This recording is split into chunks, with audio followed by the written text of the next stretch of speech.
Right, here's a good question. It says, what are the vertex, axis of symmetry, min-max, and y-intercept for this function right there? Okay, so if they ask for what the vertex is, this function is written already in the right format. So if it's written in this format, ax minus 8 squared plus k, then to say what the vertex is, all you have to do is pull off whatever that is and pull off whatever that is, and that's your vertex. So you're correct in this one to say the vertex is 1 and negative 5.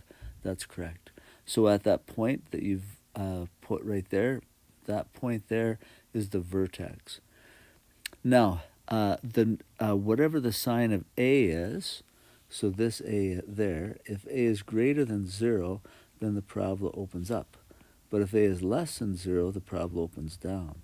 So from where you are there, the parabola should be something like that. Now, maybe before I drew that, I maybe should have found out some of the other pieces of information from there. Let's pick them all. So vertex, you got that already. Axis of symmetry is always whatever the x value of the vertex is.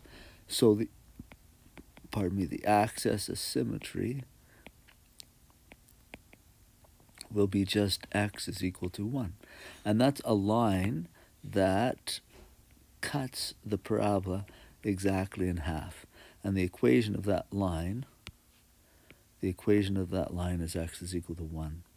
Then they say, what is the minimum or maximum value? So that's when you look at the parabola, it's the highest point or the lowest point that it can go. Well, this parabola, it extends on forever downwards, and so there's really no minimum value. But as you're going up higher, there is a maximum value. Like it can't go past negative 5.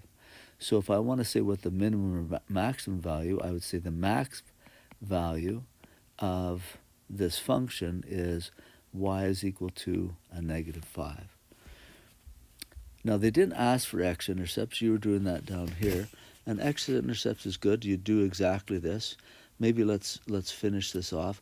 Why don't we add 5 to both sides? So I'd have 5 is equal to negative 5 times x minus 1 squared. Let's divide both sides by negative 5. So I get negative 1 is equal to x minus 1 squared. Okay, and now let's, to solve for x, I'll need to square root both sides. Square roots, oh, trouble here. So as soon as I have the square root of a negative number, that's not a real number. Therefore, I would say there are no x-intercepts. And when I look at my graph, it sort of confirms that, because here's the x-axis up here, and my graph doesn't cross that. My parabola has a maximum there, it doesn't cross it, so there would be no x-intercepts. They didn't actually ask you to find that, but that was a good thing to do. But the other thing was to figure out what the y-intercept is. And again, you've done the correct thing here. To find the y-intercept, you want to plug a 0 in for x everywhere you see that. Let's just do that down here. So to find the y-intercept, plug a 0 in for x.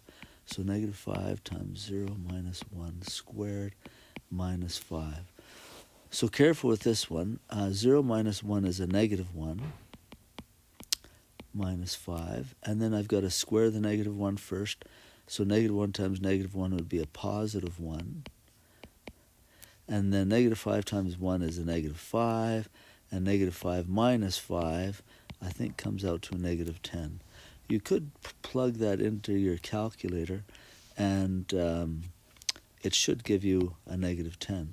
So the way I drew it probably wasn't the best.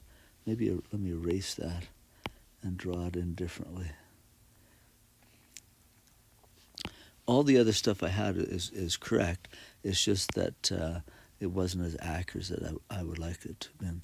So there's my vertex, and I have a y-intercept of negative 10 right there.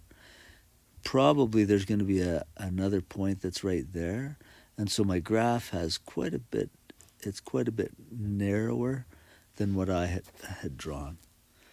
Okay, but I still have max value of, where did we do the max value?